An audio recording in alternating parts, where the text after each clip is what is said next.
Conte de la Bécasse, Guy de Maupassant. Le testament. Je connaissais ce grand garçon qui s'appelait René de Bourneval. Il était de commerce aimable, bien qu'un peu triste, semblait revenu de tout, fort sceptique, d'un scepticisme précis et mordant, habile surtout à désarticuler d'un mot les hypocrisies mondaines. Il répétait souvent « Il n'y a pas d'hommes honnêtes », ou du moins ils ne le sont que relativement aux crapules. Il avait 2 frères qu'il ne voyait point, messieurs de Courcils. Je le croyais d'un autre lit, vu leurs noms différents.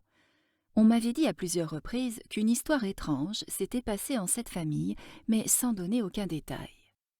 Cet homme me plaisant tout à fait, nous fûmes bientôt liés. Un soir, comme j'avais dîné chez lui en tête-à-tête, je lui demandai par hasard « Êtes-vous né du premier ou du second mariage de madame votre mère ?» Je le vis pâlir un peu, puis rougir, et il demeura quelques secondes sans parler, visiblement embarrassé. Puis il sourit d'une façon mélancolique et douce qui lui était particulière, et il dit « Mon cher ami, si cela ne vous ennuie point, je vais vous donner sur mon origine des détails bien singuliers. Je vous sais un homme intelligent, je ne crains donc pas que votre amitié en souffre, et si elle en devait souffrir, je ne tiendrai plus alors à vous avoir pour ami. » Ma mère, madame de Courcils, était une pauvre petite femme timide que son mari avait épousée pour sa fortune. Toute sa vie fut un martyr. Dame aimante, craintive, délicate, elle fut rudoyée sans répit par celui qui aurait dû être mon père, un de ces rustres qu'on appelle des gentilshommes campagnards. Au bout d'un mois de mariage, il vivait avec une servante. Il eut en outre pour maîtresse les femmes et les filles de ses fermiers, ce qui ne l'empêcha point d'avoir 2 enfants de sa femme. On devrait compter 3 en me comprenant. Ma mère ne disait rien. Elle vivait dans cette maison toujours bruyante comme ces petites souris qui glissent sous les meubles. Effacée, disparue, frémissante, elle regardait les gens de ses yeux inquiets et clairs, toujours mobiles, des yeux d'être effaré que la peur ne quitte pas. Elle était jolie pourtant, fort jolie, toute blonde, d'un blond gris, d'un blond timide, comme si ses cheveux avaient été un peu décolorés par ses craintes incessantes. Parmi les amis de M. de Courcils, qui venaient constamment au château, se trouvait un ancien officier de cavalerie, veuf, homme redouté, tendre et violent, capable des résolutions les plus énergiques, M. de Bourneval, dont je porte le nom. C'était un grand gaillard maigre avec de grosses moustaches noires. Je lui ressemble beaucoup. Cet homme avait lu et ne pensait nullement comme ceux de sa classe. Son arrière-grand-mère avait été une amie de Jean-Jacques Rousseau, et on eût dit qu'il avait hérité quelque chose de cette liaison d'une ancêtre. Il savait par cœur le contrat social, la nouvelle Héloïse, et tous ces livres philosophants qui ont préparé de loin le futur bouleversement de nos antiques usages, de nos préjugés, de nos lois surannées, de notre morale imbécile. Il aima ma mère, paraît-il, et en fut aimé. Cette liaison demeura tellement secrète que personne ne la soupçonna. La pauvre femme délaissée et triste dut s'attacher à lui d'une façon désespérée et prendre dans son commerce toutes ses manières de penser, des théories de libre sentiment, des audaces d'amour indépendant. Mais comme elle était si craintive qu'elle n'osait jamais parler haut, tout cela fut refoulé, condensé, pressé en son cœur qui ne s'ouvrit jamais. Mes 2 frères étaient durs pour elle, comme leur père, ne la caressaient point, et, habituée à ne la voir compter pour rien dans la maison, la traitait un peu comme une bonne. Je fus le seul de ses fils qu'il aima vraiment et qu'elle aima. Elle mourut. J'avais alors 18 ans. Je dois ajouter, pour que vous compreniez ce qui va suivre, que son mari était doté d'un conseil judiciaire, qu'une séparation de biens avait été prononcée au profit de ma mère, qui avait conservé, grâce aux artifices de la loi et au dévouement intelligent d'un notaire, le droit de tester à sa guise. Nous fûmes donc prévenus qu'un testament existait chez ce notaire et invités à assister à la lecture. Je me rappelle cela comme d'hier.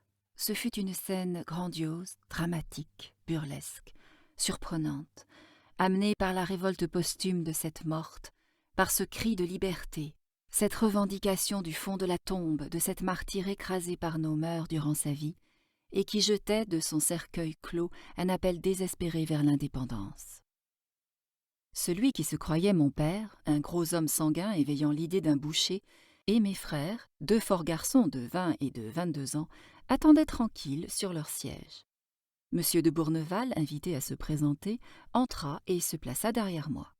Il était serré dans sa redingote, fort pâle, et il mordillait souvent sa moustache, un peu grise à présent. Il s'attendait sans doute à ce qui allait se passer. Le notaire ferma la porte à double tour et commença la lecture, après avoir décacheté devant nous l'enveloppe scellée à la cire rouge et dont il ignorait le contenu.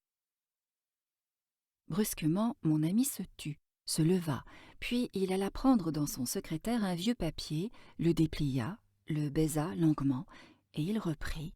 « Voici le testament de ma bien-aimée mère. Je sous-signais Anne-Catherine Geneviève Mathilde de Croixluce, épouse légitime de Jean-Léopold Joseph Gontran de Courcils, saine de corps et d'esprit, exprime ici mes dernières volontés. Je demande pardon à Dieu d'abord et ensuite à mon cher fils René de l'acte que je vais commettre. Je crois mon enfant assez grand de cœur pour me comprendre et me pardonner. J'ai souffert toute ma vie. J'ai été épousée par calcul, puis méprisée, méconnue, opprimée, trompée sans cesse par mon mari. Je lui pardonne, mais je ne lui dois rien. Mes fils aînés ne m'ont point aimée, ne m'ont point gâtée, m'ont à peine traitée comme une mère. J'ai été pour eux, durant ma vie, ce que je devais être, je ne leur dois plus rien après ma mort. Les liens du sang n'existent pas sans l'affection constante, sacrée, de chaque jour. Un fils ingrat est moins qu'un étranger, c'est un coupable, car il n'a pas le droit d'être indifférent pour sa mère.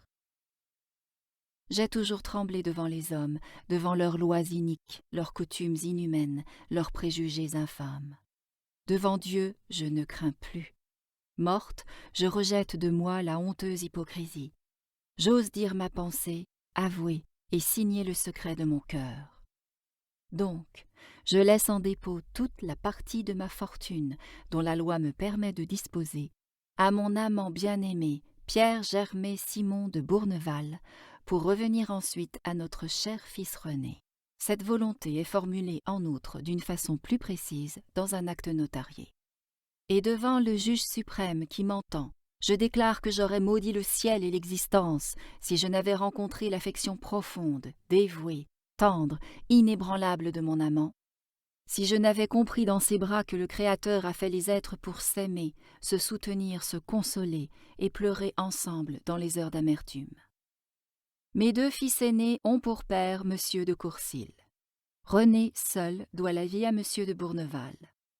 Je prie le maître des hommes et de leur destinée de placer au-dessus des préjugés sociaux le père et le fils, de les faire s'aimer jusqu'à leur mort et m'aimer encore dans mon cercueil. Telles sont ma dernière pensée et mon dernier désir. Mathilde de Croixluce.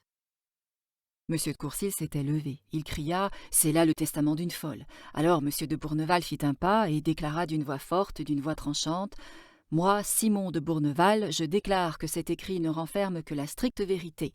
Je suis prêt à le soutenir devant n'importe qui et à le prouver même par les lettres que j'ai. » Alors Monsieur de Courcils marcha vers lui. Je crus qu'ils allaient se colter. Ils étaient là, grands tous deux, l'un gros, l'autre maigre, frémissant. Le mari de ma mère articula en bégayant « Vous êtes un misérable !» L'autre prononça du même ton vigoureux et sec « Nous nous retrouverons autre part, monsieur. Je vous aurais déjà souffleté et provoqué depuis longtemps si je n'avais tenu avant tout à la tranquillité durant sa vie de la pauvre femme que vous avez tant fait souffrir. » Puis il se tourna vers moi « Vous êtes mon fils. Voulez-vous me suivre ? Je n'ai pas le droit de vous emmener, mais je le prends si vous voulez bien m'accompagner. » Je lui serrai la main sans répondre, et nous sommes sortis ensemble. J'étais, certes, aux 3/4 fou. 2 jours plus tard, Monsieur de Bourneval tuait en duel Monsieur de Courcils. Mes frères, par crainte d'un affreux scandale, se sont tus. Je leur ai cédé, et ils ont accepté la moitié de la fortune laissée par ma mère. J'ai pris le nom de mon père véritable, renonçant à celui que la loi me donnait et qui n'était pas le mien. Monsieur de Bourneval est mort depuis 5 ans. Je ne suis point encore consolée.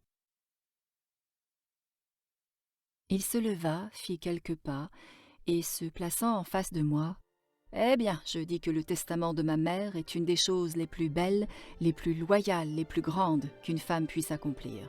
N'est-ce pas votre avis ?» Je lui tendis les 2 mains. Oui, certainement, mon ami.